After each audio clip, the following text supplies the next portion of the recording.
psikis seseorang itu kalau sudah masuk ke suatu lingkungan, kekhawatiran dan ketakutannya lebih besar, cenderung nggak bisa berpikir, Mbak. Yang hanya ada meratap, ada mengeluh. Makanya kita bangkitkan gitu. Keberaniannya kita bangkitkan. Nggak usah takut dan nggak usah khawatir. Bahwa dunia itu tidak seseram apa yang kita bayangkan. Gitu. Yang harus ditanamkan ke diri teman-teman itu jangan pernah merasa takut. Karena apa orang takut? Yang pertama karena nggak mau belajar. Nggak ngerti aturan. Ya kan? Nggak tahu harus ngapain. Nggak ada yang bisa dihubungi untuk memberikan penjelasan. Sebenarnya rasa takut itu, jadi gini loh Mbak, pengalaman saya di Hong Kong, orang OS jadi paper bisa jadi permanen. Itu kan sesuatu yang nggak mungkin, tapi itu terjadi. Orang di penjara, istrinya hamil, itu di penjara. Suaminya orang Hong Kong, meminta ditukar. Yang di penjara suaminya, istrinya hamil biarpun kondisinya di luar. Itu aja lo bisa. Iya. Itu artinya gini loh. Hong Kong masih punya rasa kemanusiaan. Imigrasi bukan tempat yang kejam. Ini yang harus ditanamkan. Makanya ini saya kontenin sekalian. Jadi jangan pernah takut. Jadi depend on officer, jadi tergantung dari staffnya kan, kayak gitu loh. Jadi ini nggak se-ekstrim.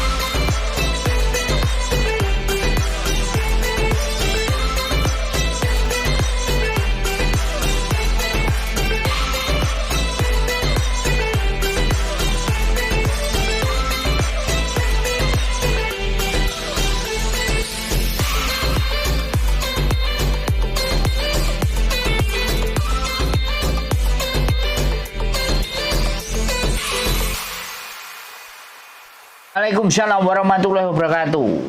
Waduh, suaranya pelan ya, Dalu. Waduh, pakai dibahasani Mbak. Aku nek dibahasani malah bingung Mbak. Oh nggih. Ngoko ae Mbak. Nek gak ngono bahasa Inggris ae. Oh. Bahasa Inggris luwih keren. Nggih. Iki mboten YouTube kan lah ya. Tuh. YouTube Mbak pasti piye. Oh. Gak ada masalah, makanya jangan disebut nama, identitas dan apapun ya. Iya. Siap. Wes. Ya. Gimana? Ini loh Pak, ada yang namanya ini kan baru 4 bulan. Nggih. Halo? Halo. Gimana? Jauh suaranya sampean. Jadi dari HP-nya jauh. Gimana? Pakai headset, tak cepat jalan headset. Enggak apa-apa ngomong. Yang penting jangan jauh-jauh. Nanti kalau headset kadang-kadang pakai gerubuk gitu kan. Iya. Nah, ini pas kan ini. Siap. Ya ada namanya ini kan baru 4 bulan ya Pak ya. Si Kucrut. Iya, si A ini baru 4 bulan di sini. Itu kan dari Indo. Terus itu kalau misalkan si A ini mau pindah PT apa pindah agen itu bisa apa enggak ya kira-kira ya Pak ya? Bisa dong harusnya. Enggak dikunci ya? Jadi tadi saya baca bahwa sebenarnya kunci mengunci itu tidak ada. Tapi kan sekali lagi ini kan sampean kan ngelihat perjanjian. Waktu berangkat itu kan ada sebuah kertas yang ditandatanganin, benar nggak? Iya. Nah, kertas itulah yang sebenarnya sebagai kunci. Dan semuanya teman-teman pada saat mau moto kertas itu kan nggak bisa. Nggak diperbolehkan. Dapat kopiannya pun nggak diperbolehkan. Benar nggak? Oh, itu yang pakai tulisan tangan itu ya? Ya, bisa. Saya nggak ngerti. Tapi yang jelas pada saat teman-teman mau berangkat itu selalu disodorin kertas itu gitu. Ada nggak tahu entah 1 entah 2 karena belum ada yang bercerita dengan saya. Jadi itu ditandatangani selain potongan ada sebuah kesepakatan A B C D E F G gitu loh. A sampai Z. Nah, ketika itu ditandatangani dan itu berbunyi seperti itu dan aku sendiri ini belum belum terpecahkan karena belum ada yang cerita. Kalau toh pun sempat ada yang cerita, saya minta bukti kertasnya itu dari mereka nggak ada gitu loh. Nggak bisa, moto pun nggak boleh.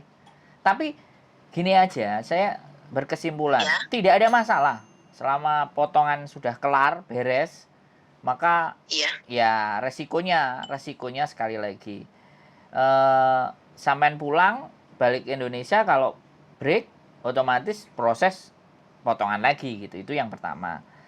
Jadi kalau sampean Oh, datang ke agent Hong Kong, nah ini enak kalau datang ke agent Hong Kong, kemudian ngobrol, cerita, kan kita mesti lihat kenapa kok break, kenapa kok interminate. Itu kita lihat dulu persoalannya. oh. Apakah Itu nanti gimana? itu tempatnya di mana itu ya? Tempatnya Bapak itu loh. Oh, kalau saya ya, sekali lagi saya Iya. sampaikan juga, saya nggak sama dengan Miss Yuni ya kan. Saya di Ah, Samsipo. Kebetulan agent saya oh. baru 2 bulan. Oh. Karena saya Bukan berusaha. si Kenapa? Yuni itu. Kalau Miss Yuni di Sungguan. Saya tahu itu udah Heeh. pernah ke situ. Nggak usah disebut ya. Jadi Iya, saya iya. sebenarnya belum bikin konten di agent baru saya. Jadi bagi Ah, kami nggak ada masalah. Tapi ada iya. yang karena Miss Uni kadang-kadang memproses di Indonesia itu diserahkan, tapi ya nggak apa-apa, dicoba aja. Kalau saya ya saya bantu, tapi ya kita datang ke kantor dulu, kita ngobrol dulu, kita diskusi dulu, bagaimana kondisinya mbaknya yang terakhir itu dimajikan seperti apa gitu loh. Oh, iya, iya. Sebabnya itu apa ya Pak ya?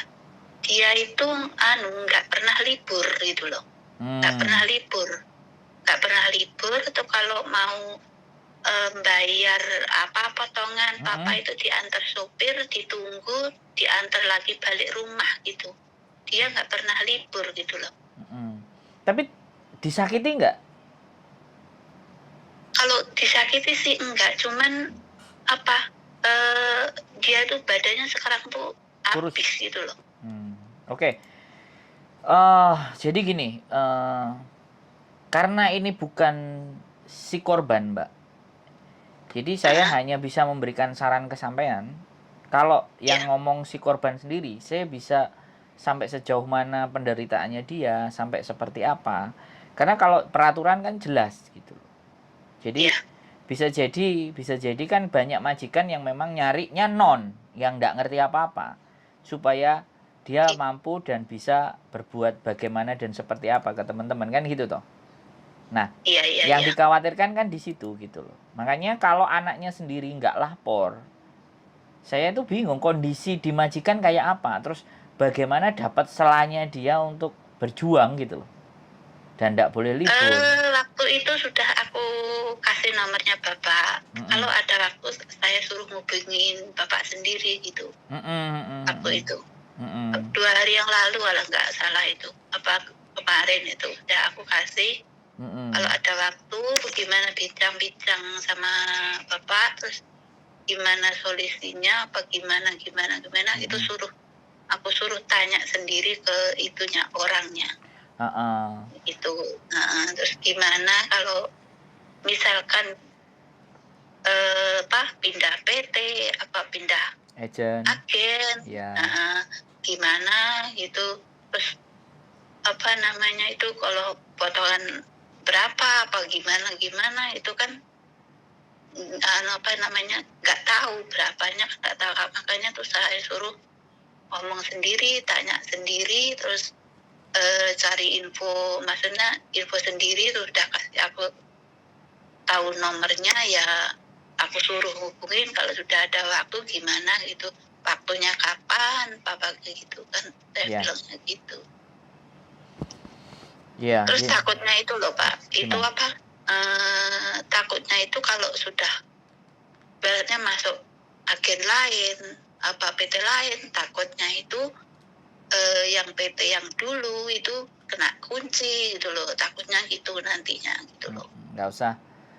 Jadi nggak usah ada pikiran ketakutan ya. Sekarang zamannya sosial media. Sekali lagi banyak teman-teman yang bisa diajak ngomong untuk urusan ini, diceritakan. Tetapi yang lebih penting memang pribadinya sendiri yang ngomong. Dan kalau memang keinginannya mau balik atau seperti apa solusinya, kan sebaiknya memang dia sendiri yang ngomong. Karena saya sampaikan apapun cerita, karena sampai Nina adalah pihak yang ketiga, artinya penangkapannya dia, terus karena memang nggak ada waktu, masih baru, mau nggak mau tetap harus, saya lelah, saya kepingin ada istirahat, saya kepingin libur gitu kan.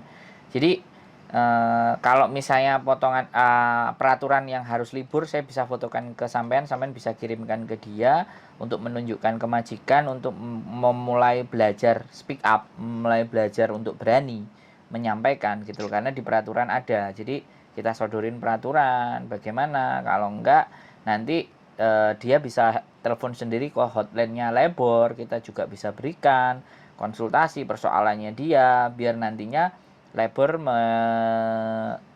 menjembatani, mengirim surat ke majikannya atau menghubungi majikannya.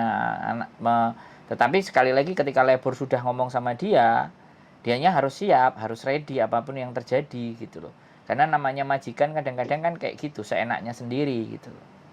Nah, jadi itu yang harus kita sampaikan ke mbaknya. Yang jelas harus dikuatkan dulu untuk berani ngomong. Kalau mbaknya yang menderita, yang mengalami sendiri, tidak berbicara, jadi orang lain yang berbicara, kita pun nggak bisa berbuat apa-apa. Ketika kita mau belain atau bagaimana, kamu siapa? Kamu apanya? Orang dia sendiri lo nggak ngomong.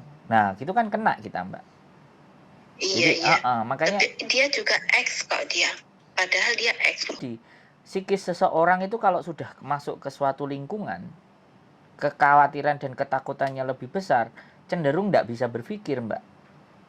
Yang hanya ada meratap, ada mengeluh. Makanya kita bangkitkan gitu. Keberaniannya kita bangkitkan. Nggak usah takut dan nggak usah khawatir. Bahwa dunia itu tidak seseram apa yang kita bayangkan gitu. Yang harus ditanamkan ke diri teman-teman itu, jangan pernah merasa takut. Karena apa orang takut? Yang pertama karena nggak mau belajar, nggak ngerti aturan, ya kan? Nggak tahu harus ngapain. Nggak ada yang bisa dihubungi untuk memberikan penjelasan. Sebenarnya rasa takut itu muncul karena itu. Ya, makanya terus itu gitu, gimana? Iya, terus dia tuh takutnya itu kalau misalkan keluar dari situ, nanti takutnya majikan itu ngasih surat macam-macam ke imigrasi. Itu takutnya juga dia mau melangkah itu juga ya tertekan. Iya, mau melangkah juga takut kalau majikan ngasih surat ke imigrasi yang macam-macam, takutnya dia nggak bisa proses lagi gitu loh. Dia takutnya juga kayak gitu. Pastikan aja bahwa tidak ada orang nggak bisa proses selama dia tidak ada catatan kriminal, tidak ada penipuan. Kalau cuma rekor dari majikan itu bisa mentah. Jadi gini loh, Mbak, pengalaman saya di Hong Kong, orang OS jadi paper bisa jadi permanen. Itu kan sesuatu yang nggak mungkin, tapi itu terjadi. Orang di penjara, istrinya hamil, itu di penjara. Suaminya orang Hong Kong, meminta ditukar yang di penjara suaminya, istrinya hamil biarpun kondisinya di luar. Itu aja lo bisa. Iya. Itu artinya gini loh, Hong Kong masih punya rasa kemanusiaan. Imigrasi bukan tempat yang kejam. Ini yang harus ditanamkan. Makanya ini saya kontenin sekalian. Jadi jangan pernah takut. Jadi depend on officer. Jadi tergantung dari staffnya. Kan kayak gitu loh. Jadi ini nggak se-ekstrim gitu. Hong Kong ini kan sampai aja betah dan kerasan loh ya, bener nggak? Iya, Pak. Dan hal yang dilakukan teman kita yang kayak gitu itu bukan kriminal. Jadi di imigrasi itu akan menjelaskan di mana bahwa mungkin dengan majikan ini nggak cocok, dikasih kesempatan majikan yang kedua. Ternyata majikan kedua nggak cocok. Kedua nggak cocok artinya berarti anaknya yang bermasalah. Jadi ada beberapa kasus mana break itu dia keluar visanya. Tapi sekali lagi, karena orang-orang agent, ya kan, orang-orang yang bekerja, orang-orang yang punya berkepentingan, itu kayak membuat sebuah ancaman dan intimidasi sehingga kita itu harus pasrah dan nurut. Gitu loh Mbak, ya. Mohon makanya ini, itu pada takutnya itu loh. Makanya gini. Takutnya itu kan kadang agen kan ngasih gini. kayak ngancam ya, ngacam cara langsung sih enggak, cuman kayaknya menakut-nakuti gitu loh, kayak mematahkan semangat gitu loh. Iya, itu sebenarnya kena pasal kalau kita bisa buktikan. Jadi mengintimidasi kita. Takutnya ya kayak gitu. Oke, gini aja, kita nggak akan ada selesai membahas ini karena sekali lagi saya tidak yang bersangkutan. Video ini nanti sampean lihat saya up, kasih ke temennya. Iya. Jadi sampean perhatikan ketika sudah naik, sudah di up, sampean kasih ke temennya. Ini loh aku bicarain tentang kamu. Jadi sampean tinggal aja ngomong kayak gitu. Jadi biar dia itu punya kekuatan gitu loh. Karena saya nggak bisa ngomong sama dia kan. Kalau saya ngomong sama dia mah ya oke-oke aja, langsung tak kasih kekuatan yang semampu saya gitu loh, memberikan dukungan. Jadi sekali lagi pelajaran yang bisa kita ambil pembicaraan kita kali ini, jangan pernah ada rasa takut ketika kita tidak melakukan kriminal. Oh iya, berarti kalau misalkan break terminate apa itu masih bisa, misalkan pulang itu masih bisa turun, mungkin majikan ngasih surat bagus, bisa nunggu di sini gitu ya Pak ya? Harusnya bisa. Saya kasih tahu sama Ibu ya, saya jadi turis 23 bulan di Hong Kong. Iya. Coba bayangkan, itu sesuatu yang dianggap mustahil, tapi saya bisa. Jadi dalam artian begini loh, Hong Kong tidak se ekstrim apa yang kita bayangkan. Iya Pak ya. Ya? Ya benar. Kadang agen kayak ngomongnya kayak gitu. Nanti kitanya yang nggak tahu apa-apa kan juga takut nggak bisa kesini, nggak ini nggak itu, jadinya takut gitu loh.